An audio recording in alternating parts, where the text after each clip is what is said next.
За Турк бараа бөөний төв гэж олон удаа сонссны эцэст өөрөө нэг гэрч нүдээр харлаа. За тэгтэл нөгөө гадуур худалдаалагддаг 8 төрлийн өвчний ханд гэж нэрлэгддэг хар үрийн тоос. За мөн нөгөө эрчүүдийн 2 дахь зүрх гэгддэг.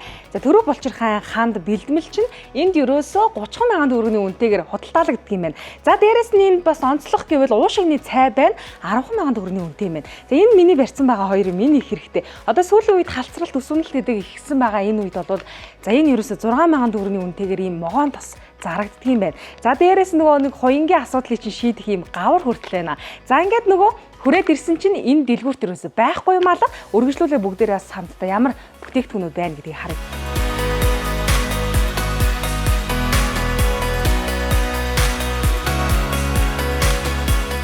За хаалгаар дөнгөж оронгууд эрүүл мэндийн бэлтгэл болон хүнсний нэмэлт бүтээгдэхүүнүүд угтаж байна. За үргэлжлүүлээ Турк улсаас оруулж ирсэн хэвс хэвсэнцрүүд бөөний үнээр худалдаалагдаж байгаа юм байна. За ерөөсөө нэг хэвс бол хамгийн доод нь 100 мянган төгрөгнөөс дээш үнэтэй байна. За мөн таны гэрт хэрэгтэй олон төрлийн сав суулга, Туркийн үндэсний цайны аягны иж бүрдэл, Омс брендийн наалддаггүй боржин чулуун, жигнүүр болон битүү чанагчтай иж бүрдлүүд зах зээлийн хамгийн доод үнээр зарагддаг юм байна. За 28-та жигнүүр гэхэд чинь ерөөсөө комор худалдаалагдаж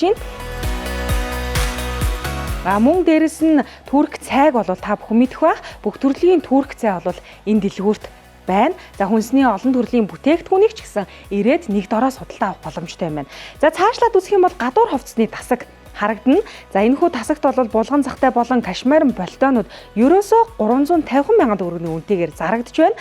За мөн хавар намар болон 100 өмсгөл тохиромжтой бие дэвтэйхэн материал сайтай гадуур хувцс, хүүхдийн плаж, спорт хувцснууд бүгд бөөний үнээр зарагддаг гэдгээрээ онцлогтой байна. За ингээд та өөрөө ирээд нэг дороос Турк улсаас оруулж ирсэн олон төрлийн бүтээгдэхүүнийг худалдаа авах боломжтой гэдгийг дуулгахад таатай байна.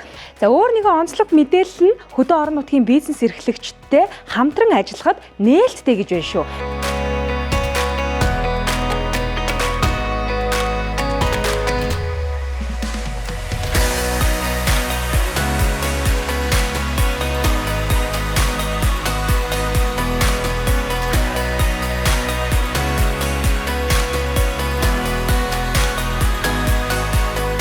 За ингээд ирээд үзвэл нүд хужирлах маш олон бараа энд худалдаалагддаг юм байна. За одоо хамгийн гол мэдээлэл шүү. Хаягийн хувьд салбар 1 нь гандангийн хой тал байрлалтай ардын оршин худалдааны төвийн 4 давхурт, за мөн дараагийн худалдааны төвийн баруун тал байрлалтай гар утасны худалдаа үйлчлэгээ гэсэн 3 давхар барилга байгаа. За энэний 3 давхар тус байрлаж байна. Ингээд та турк барааг олон төрлийн барааг нэг дороос авахыг хүсвэл турк бараа бөөний төвийг зарж ирээрэй.